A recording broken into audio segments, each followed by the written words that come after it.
Greetings, welcome, and thank you for joining our virtual Looker Meetup event. We titled today's event, Transcending BI from Jumpstart to MVP in 8 weeks, as we'll be hearing the compelling data journey of SingleHQ, powered by Bombora. As some of you may already know, this event was actually originally set up as a Looker Denver meetup. Obviously, the current climate prevented us from proceeding with this as an on-site event, but we're thrilled that you were still able to join us today for our online format. At Looker, we've been ramping up our local meetup events recently and found them to be a great way to unite local data communities, network with your peers, and share data stories. Typically, we always have like a fun in-person networking component with food and drinks as part of our meetups. So unfortunately, we'll be missing out on that portion today with the online format, but feel free to grab a drink, a snack, wherever you're listening in from, and then sit back and enjoy today's presentation. We still do invite you to join our Looker meetup groups. We have dozens across the world, and we'll have a link at the end of today's event where you can view all of our local meetup groups. In just a little bit, we'll be hearing from Alex Greer, SingleHQ founder and CEO, and he's going to take us through his company's analytical evolution from initial evaluation to Jumpstart to V1 release to today, where they're now offering multiple customer-facing products all within the Looker platform. So whether you're an existing Looker customer, if you're new to Looker, or simply just looking to educate yourself on the topic of data, analytics, and business intelligence, I think you'll find Alex and SingleHQ's story very interesting. My name is Kyle Blair. I'll be your host for today. I'm part of the field programs team here at Looker, which, as you may know, recently completed its merger with Google Cloud. As we go through today's presentation, we'll take some questions along the way, so please use the Q&A widget, and you can send us your questions at any point. We'll try and take some during today's presentation, and then we'll also have a Q&A session at the very end. Before I turn the presentation over to Alex, we thought it'd be fun to maybe just take a quick audience poll. So up here, let us know what you think is your biggest need with data. We have a few options available. Pick the option that I would say best aligns with your biggest need, or at least the biggest need based on the options we have available. You can also always send us a question, a chat too, as well, if you have some other ideas in terms of what your other need might be if we don't have an option listed here. And while you complete the poll, I just have a few quick housekeeping items to review. Today's event presentation and audio is being streamed directly through your browser, so there is no dial-in required. Just make sure your speakers or your headset are turned up to a decent level. The tool we're using leverages a number of application widgets, and you can move those widgets around, you can resize them, you can expand the main center view to get the most out of your desktop space. The presentation is being recorded, and we will be sending out a recording after it's over to everyone who has registered. If the slides and the presentation appear to be lagging or getting stuck at any point, you can always refresh your browser and that will update the application. Again, just using the Q&A widget for any questions as well as any technical difficulties you're having, and we'll do our best to help you out along the way. So let's go ahead and take a look at the results of our poll so far. And let's push this out to our audience. So it looks like the biggest data point we got back was combining data from multiple sources into a single view. This seems to be the biggest issue, and we'll display that up. So it looks like half of our attendees actually voted for that. With a second coming up is serving up real-time dashboards to my team. So that's great. We'll be covering a couple of these topics here today, and that might give Alex a little insight into some of the things you're interested in hearing about as he covers his presentation as well. So Alex, I think at this point, I'm going to turn the presentation over to you. The floor is yours. All right, fantastic. Thank you so much, Kyle, and welcome everybody to this webinar. I'm really excited that you all joined us here today. This is especially exciting for me. 2 years ago, I started my Looker journey going to a local meetup event in Austin, and now I get to share all of the great things that I've learned here with you. I love that a lot of you are talking about this challenge of combining data from multiple sources into a single view and effective ways of doing that. And that's exactly one of the big drivers of the functionality that we've enabled in SingleHQ, and I'll show you how that works here shortly. So a little background on who we are, where we came from, and the problem we were trying to solve as a startup 2 years ago. Kyle, you can go into the next slide.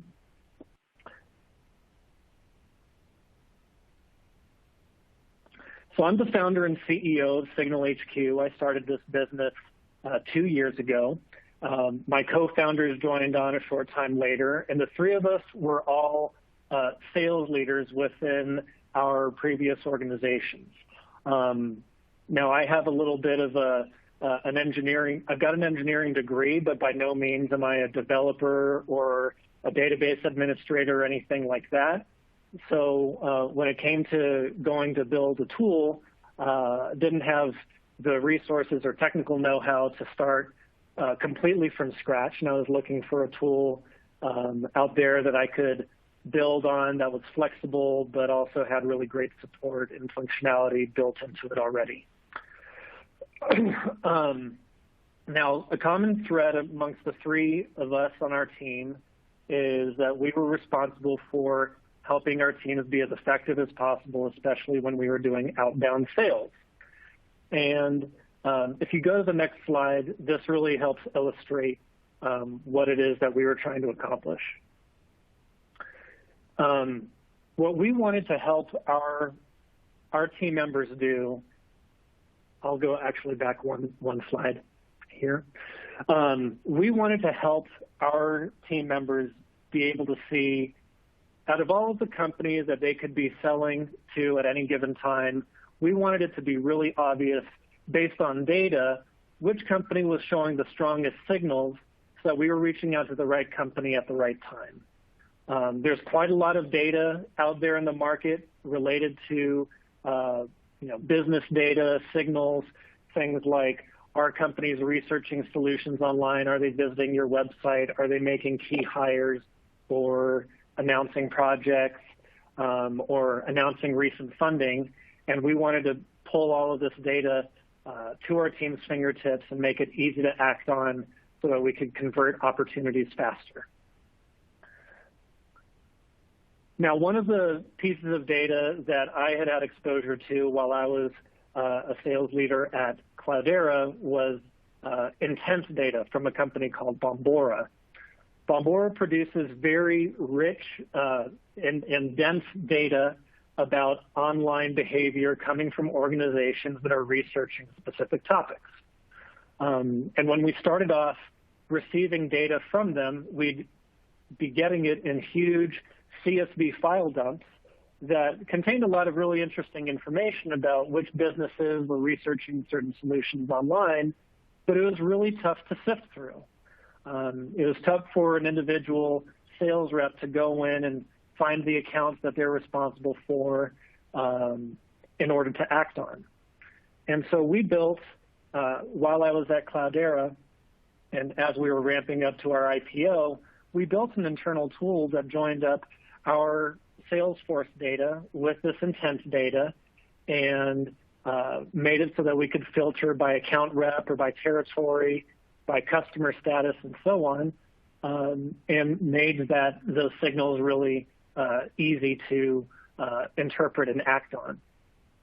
And in collaborating with Bombora and getting to know them, came to realize that there was an opportunity to build a business, an analytics tool oriented for sales and marketing teams that accomplished a lot of this functionality out of the box so that businesses didn't have to build the underlying infrastructure from scratch, buying a BI tool, an ETL tool, a data warehouse, setting up the models, setting up the dashboards and visualizations and all of that.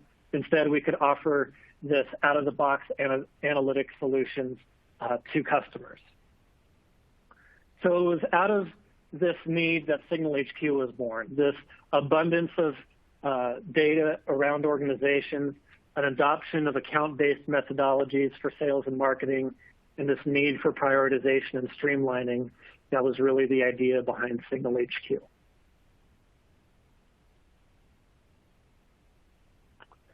So how was it that we came about utilizing Looker to power this new analytics tool that we wanted to bring to market? Well, at the start of 2018, I went about going and researching solutions online for business intelligence tools. And I was specifically interested in embedded BI technologies because I knew that we wanted to build our product around a technology that could grow with the sophistication of our customers and what we wanted to build on top of it. So we didn't want to just outright white label a tool. We wanted something that could eventually be embedded into a custom application or be outright API driven in terms of a completely custom front end. And that's what we're striving to do. And so I checked out the Gartner and Forrester reports at the time and came across Looker, and it was at that point that I engaged them and started to learn more about them. Now, when I reached out, I was hooked up with an account executive who's still with Looker to this day. His name is Paul David. He also brought on a sales engineering resource to help me through my first use case. They set up a proof of concept environment for me to work out of that was flat out the production Looker environment, and they even enabled their customer support functionality, which is a huge value add for Looker, is the ability to have access to live chat support while you're building something. And all of this led to a really, really positive experience for me when I was proving out whether I could do all of the various things that we wanted to do, including joining data from multiple sources and building dashboards out of it. We were able to prove that out over the course of a less than 30-day proof of concept. So the Looker team did a really great job aligning all of the resources, even during the pre-sales phase of the process. Now, when you're starting off in Looker, you really do start from scratch. They do have quite a lot of functionality around documentation. They've got various videos that you can walk through, a lot of great community support, but it is quite a lot to take on your own, and so they really do encourage you when you become a customer to invest in a Jumpstart. So we definitely took them up on that. We resisted it at first, to be totally honest with you, because it is an expense on top of the Looker platform. But I can't tell you how glad I am that that Looker really insisted on a Jumpstart. They hooked me up with one of their professional services consultants. His name is Andy, and we still talk to this day. He was a phenomenal resource for getting us up and running. He was able to really understand my use case, help me understand how to build views, set up models, and establish our first explorers to build our first dashboards. So that was really, really a huge help. I can't recommend it enough. And over the course of working with Looker, we've really gotten to know the entire team, from the CEO, Frank Bien. He came out to a local meetup here in Denver where we're based. I've gotten to know the VP of Customer Success and all sorts of members of the support team, the sales team, the renewals team. They are all just really, really outstanding people to work with. Again, a big shout out to what Looker calls the Department of Customer Love.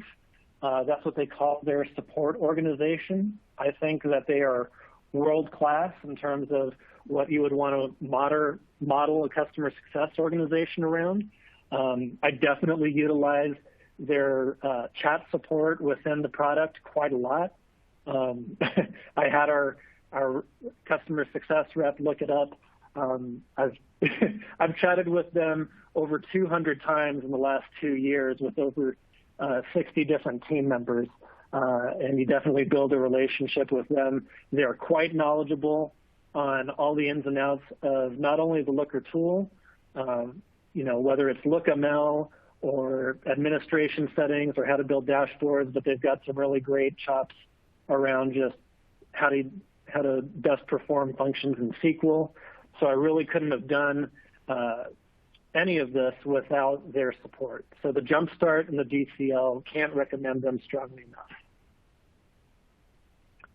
Kyle, do we have any questions before I move on to the next phase here? Yeah, someone did ask about the major differences between Looker and Tableau and other solutions. So we do encourage our folks attending today to visit looker.com. There's a ton of information about the solution. And then we also have some resources we can share with anybody interested directly in seeing how Looker stacks up against some of these other solutions. So for the folks that asked that, we can follow up with you directly. If there's anybody else on the line that would also like to see how Looker stacks up, just feel free to reach out directly. And then someone also did ask, what is the DCL team? And DCL stands for the Department of Customer Love. It's basically our support team, and they're an award-winning support solution. Outstanding. Now, I'll just put in a plug that one of the deciding factors for me with Looker versus some of the other technologies out there was the depth, how do I put this? The amount of granular control you can have joining various data sources together, and the fact that when you define a dimension or a measure within a view, within Looker, those settings carry forth throughout any dashboard or what they call a look, individual tiles with visualization. It carries forth all across all of those, everything that you have built right now and into the future. You do not have to continually redefine every dimension and measure for every visualization over and over and over again, which when I tried some of the other technologies that were mentioned as part of the proof of concept was very, very tedious and time consuming, and I knew would not scale well when we were building a customer-facing tool with this technology. So that was a really big deal to me. Now I'll put up the technology stack slide that folks often ask about. How did we put everything together? And so this might be of value to you. Really, everything fundamentally starts with grabbing the data. So we use Matillion currently to extract data from APIs connected to CRM data. We utilize Google Sheets a lot to build quick tables that reference customer data. And then we also pull in data from Bombora, our intent data provider, and other types of company data providers. We make copies of that data, pull it into a bucket in Amazon S3, and then ultimately, after grabbing all of that data, we also use Matillion to perform the ETL functions to load the data directly into Snowflake. So Snowflake acts as our SQL data warehouse on the back end of Looker. Looker translates the SQL queries directly into Snowflake SQL Dialect in order to power its queries and feed into the visualization. And then we have an arrangement with Looker that essentially our environment is white labeled. You don't see any Looker logos or anything directly in there. We're actually able to apply our own logo into the tool, which we really like a lot since we want it to be customer facing. But it is fundamentally Looker that folks are logging into. And then on the right-hand side, you can see that we have taken advantage on the upper right-hand corner. This illustrates what Looker calls the Action Hub, which means various technologies that you can send data to out of the Looker platform. So we have set up workflows that send data directly to email. We can send text message alerts. We can send messages to our users through Slack. We can do more sophisticated data workflows through Segments, or allow folks to export data from tables directly into Google Sheets.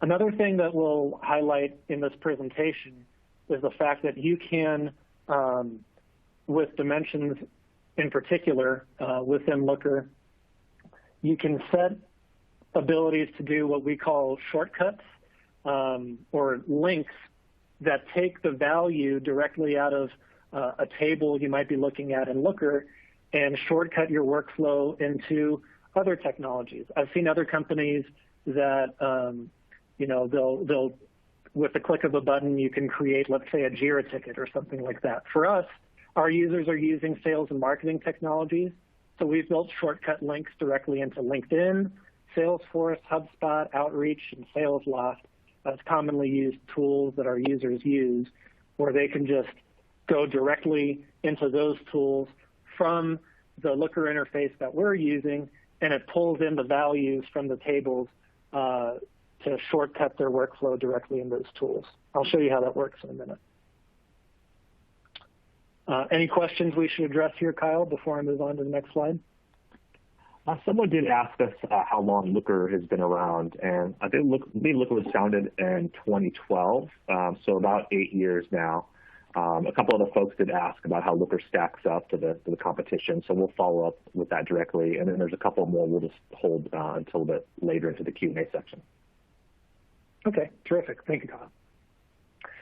Okay, so the first thing to show you is if there's any of the folks here on the line that are looking to build something that's customer-facing versus internal only, how do you go about doing that?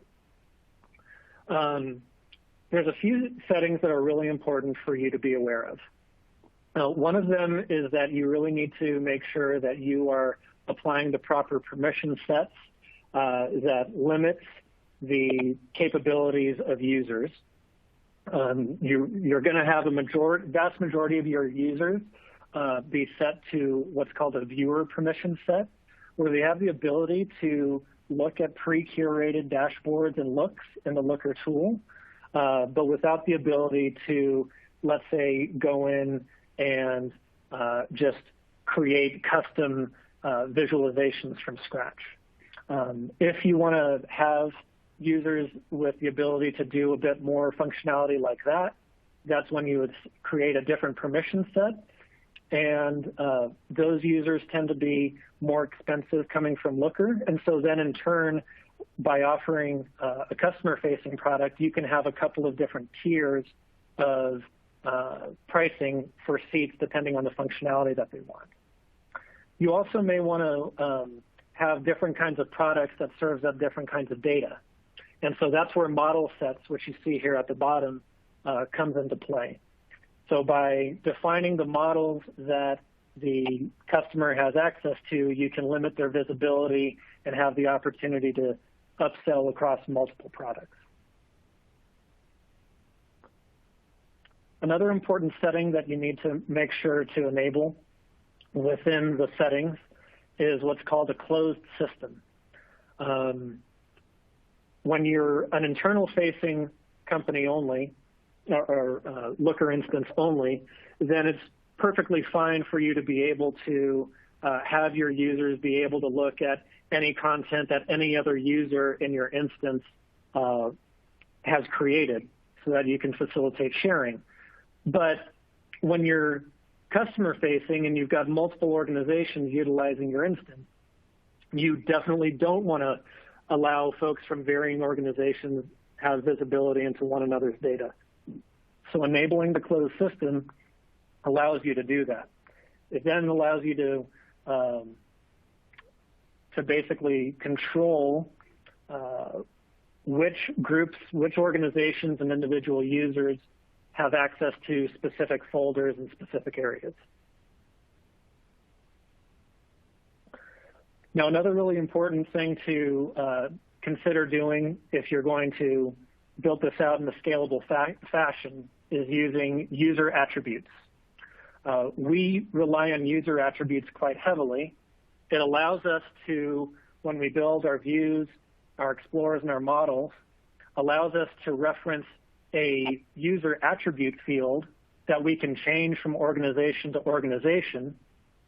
That way, when each user goes in, all of the settings are dialed in specifically for their organization and all of the settings attributed to them through the user attribute section. as opposed to having to create and hard code specific settings for each and every organization that you're supporting. So user attributes are really, really great to reference.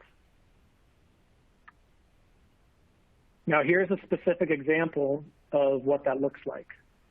Try to show you a specific place where this is referenced. So there's a couple of places where we're referencing user attributes. You can see in line 16 and in line 34, there's a couple of sections where we've got bracket, bracket, underscore user attributes, group ID, or account table name, or things like that.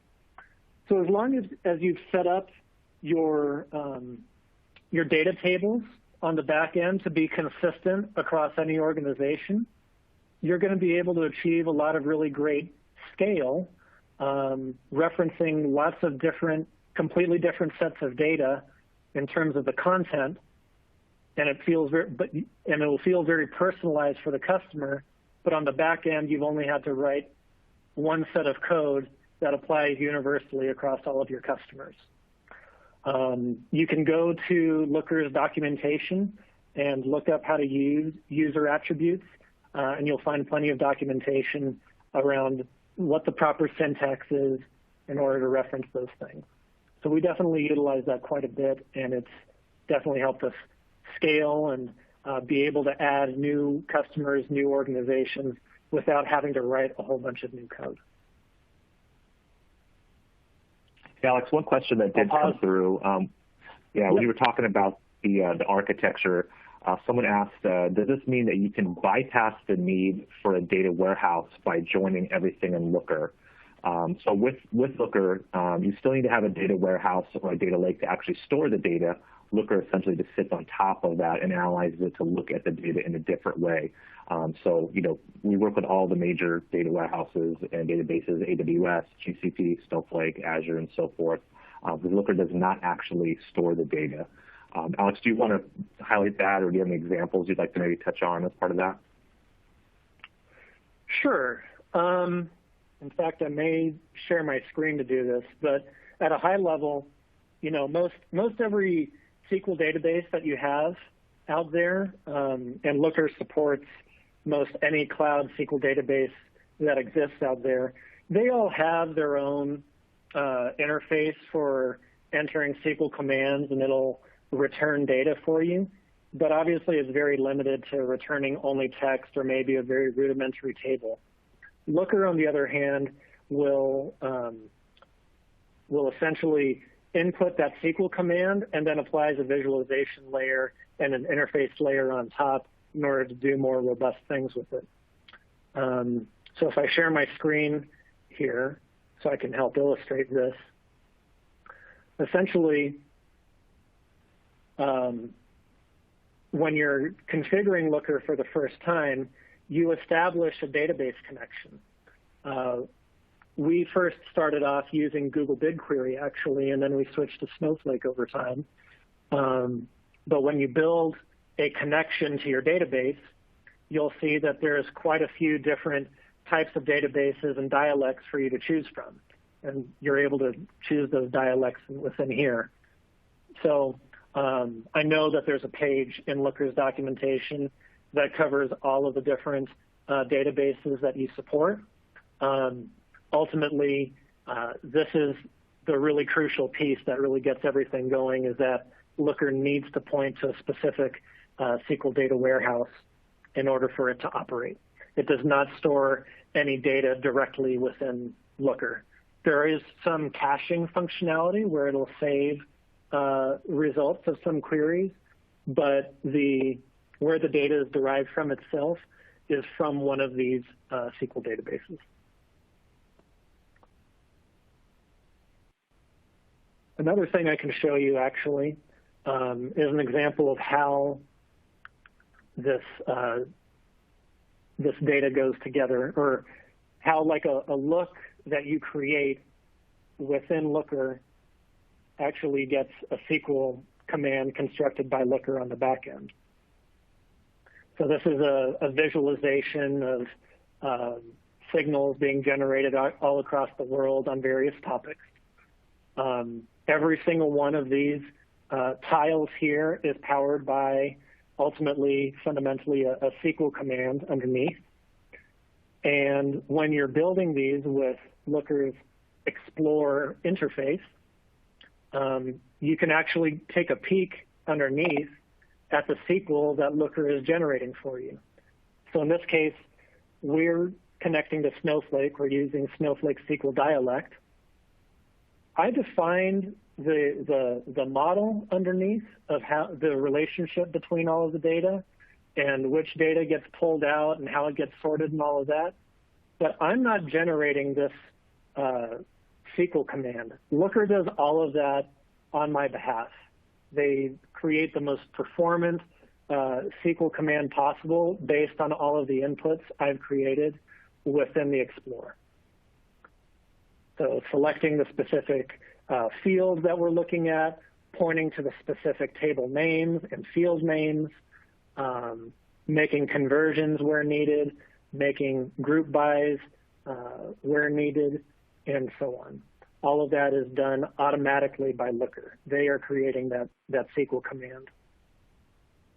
All you see on the front end as you're developing the visualizations is this interface where you're choosing the dimensions and measures you want, and then how you want it visualized.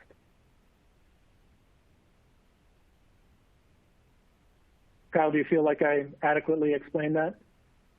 Yeah, that's great. And I'm going to send out a link to everybody here that has a page on our website that shows how we compare to some of the BI tools. So I'm going to send that out to everyone. Wanted to wait till you got done with your screen share there.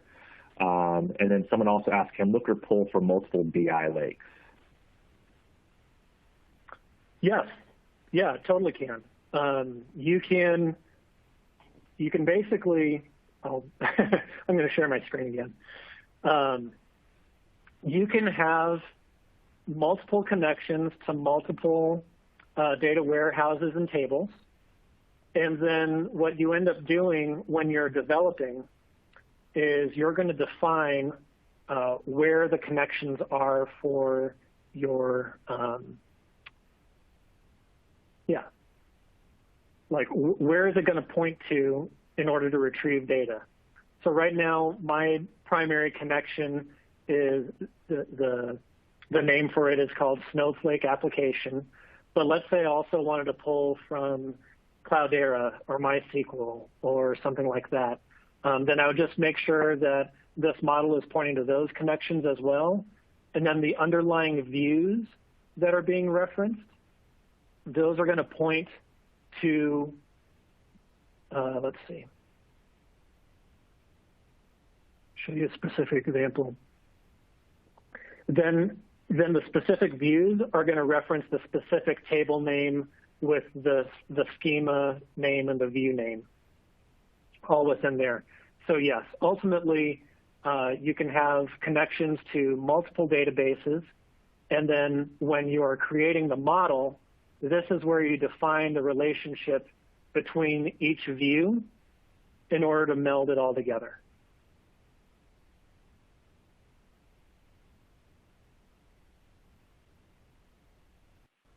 Ready to move on to the next topic here? Yeah, that sounds good. Why don't you go ahead and continue with your slides? I appreciate you actually giving us a little show and tell there. It's wonderful. Yeah, no problem. Great questions, everybody. So the next piece is, okay, again, we're doing a customer-facing experience built on top of Looker. What are some things you can do that'll help with that? Well, for us, we're taking advantage of the functionality that Looker continues to release. They've come out with this new layout that we really love to help curate a tailored experience for our customers. On the right-hand side, we are providing links to resources to help our customers out. So the top two links there, reporting a bug or requesting a feature, those lead directly to forms that are built in Airtable for folks to fill out. Check system status, that links directly to our status page for incident reporting. And then Visit the Help Center takes folks to the Help Center we've built with Intercom. So all of that's curated on the right-hand side. And then for ease of navigation, what we've done is take advantage of Looker's boards functionality on the left-hand side, where rather than forcing our users to navigate through a hierarchy of folders, which is a perfectly fine way to do it, we just want them to have the key dashboards and looks at their fingertips. And so here's an example of a specific board that really points them to the 3 specific dashboards that we want them to use for that particular set of data, that particular product that we're offering. And by utilizing that, it leads to a really nice user experience for our customers. It allows them to reach the information that they need within 1 to 2 clicks. You can also notice that on the upper right-hand side, we've got our logo inserted in. We were recently acquired by Bombora, so where the Looker logo would ordinarily be, that's where you see our logo.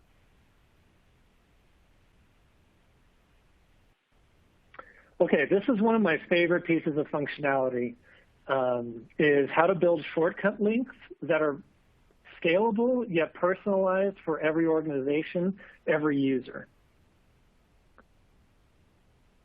You see, our customers, again, they are sales and marketing users. The sales and marketing stack ecosystem out there is quite large, and we really want to help with tool fatigue and really shortcut workflows wherever possible. And so, customers are utilizing our technology in order to find the strongest signals across all of the organizations that they could be selling and marketing to. And then we want to take them to the best-in-breed tools to then go act on that information, whether that's LinkedIn Sales Navigator, whether that's checking their CRM and Salesforce, or links to other types of tools and technologies that helps them research the company. And so you can see in this particular example, in this GIF,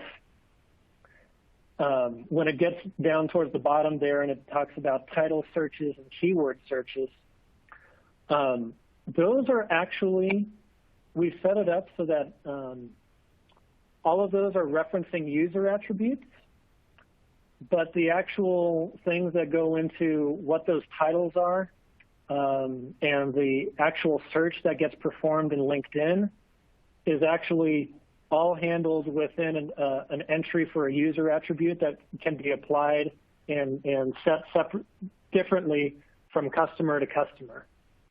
But it's all being handled by the same exact code on the back end when we build our views. Hopefully that makes sense. And if there's any questions or points of clarification, I'm happy to help out with that. But let me kind of show you what this looks like on the back end. So this is what's being referenced for those LinkedIn Sales Navigator searches. You can see that the very first thing we ask, if you look at like line 139 here, we've got a thing that essentially toggles, does this customer use this tool, LinkedIn Sales Navigator, or not? Yes or no. If no, then it's just going to leave it blank. And if yes, then it's going to show LinkedIn lead search. It's going to have a link to the URL, and it also gives you the ability to embed a little icon that you can pull from any kind of static web page. And then if you see there in line 140, it says company equals bracket name._value. So it's actually, when it's generating the URL, when it's shortcutting into LinkedIn, it pulls in that value that was seen there in that previous page. So in this case, it's going to pull in the name of the company when it does the search in LinkedIn rather than having them do a search from scratch in LinkedIn. So a couple of different if-then or if-else statements that are being made here in order to allow this functionality to be tailored to each and every customer. Now here's another fun example. This one actually takes a couple of different inputs. we have a data source that lets you know what zip code a visit is coming from and from what organization. And so this shortcuts your workflow for searching for people at that company. It's pulling in the zip code that appears in that table, plus the name of the company that's associated with that row of data, and it auto-populates in the next tool those two pieces of information. Now, if the user didn't have LinkedIn Sales Navigator, then we would just say in that user attribute, has Sales Navigator equals no, and it wouldn't appear on this page. And so here's the underlying code for that. You're also able to apply some HTML if you'd like to. So sometimes we want data to appear all on one line, so you can say white space, no wrap. Sometimes we like certain things that can be clicked on to be in bold, so we apply some bold styling there. But ultimately, those links are all powered through this code that lies underneath there.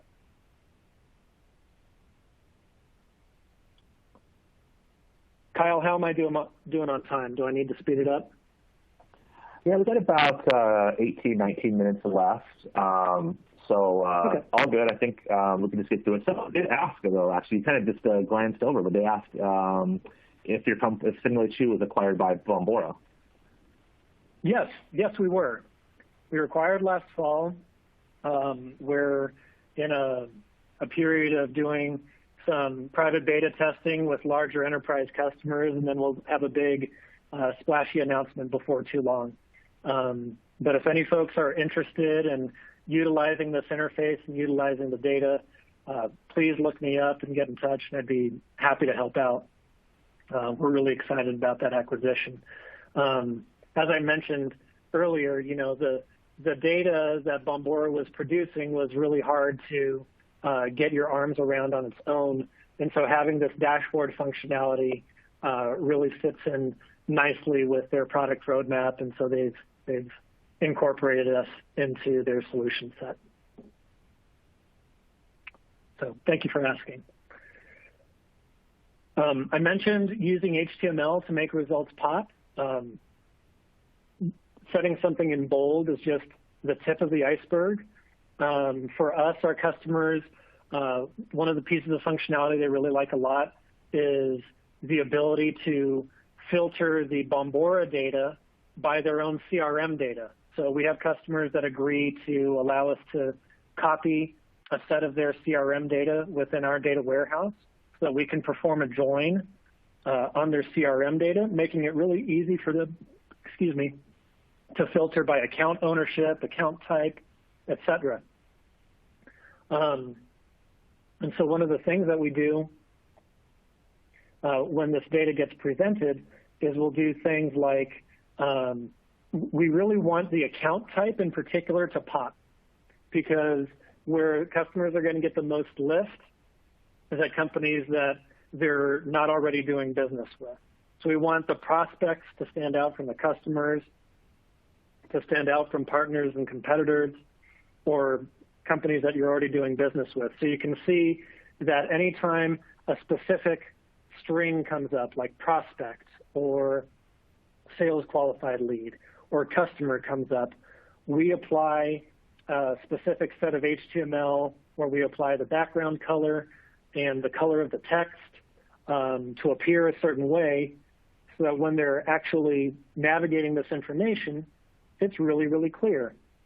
You can see on the right-hand side here, here's an example of results, and you can see the prospects are in green, vendors are in purple, competitor in this kind of salmon pink. And if a company comes through in the results and it's not in their CRM at all, then we make it also really obvious by saying that it's unassigned. So our customers really like that because it really breaks up the monotony of what would otherwise be a whole big blob of gray text. We don't want that. A shout out to Looker as well. In some of the recent updates they've done over the past few months, they have come out with new functionality to visualize measures. You can see that on the left-hand side. Rather than just having numbers, you can actually set this setting to also have that appear in terms of bar charts within each cell. So it just makes the larger numbers much more obvious relative to the smaller numbers. We used to do that with conditional formatting of background colors, but this is much more visually obvious for our customers, and so they really like that a lot.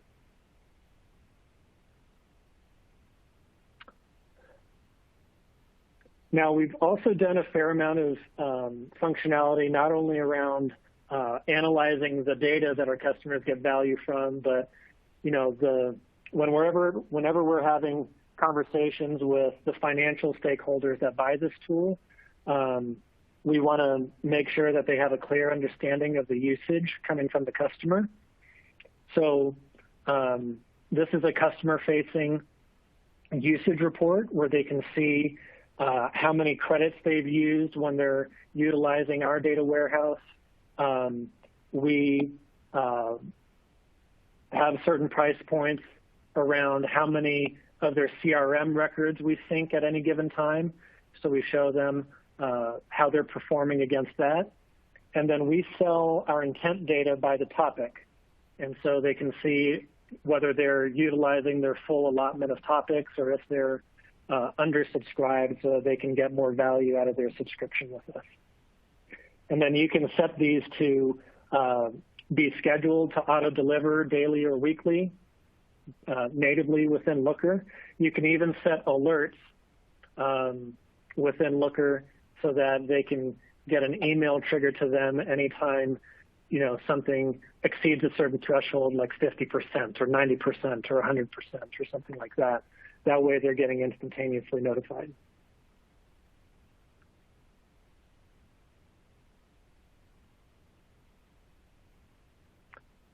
And then this is also, some people don't know that there's some really great functionality that you're able to adapt directly from the system activity reports that Looker offers natively. You can then customize those and build your own custom reports. And so here's an example that shows usage by a particular customer over time and who's using it the most, who's using it the least, and so on. We've also built some internal usage reporting where we measure how much each particular organization is utilizing the tool on a daily, weekly, monthly basis. That way we monitor, who our top performers are, and we also keep track of any folks that haven't been logging in for a while so that we can re-engage them and find out if there might be something wrong.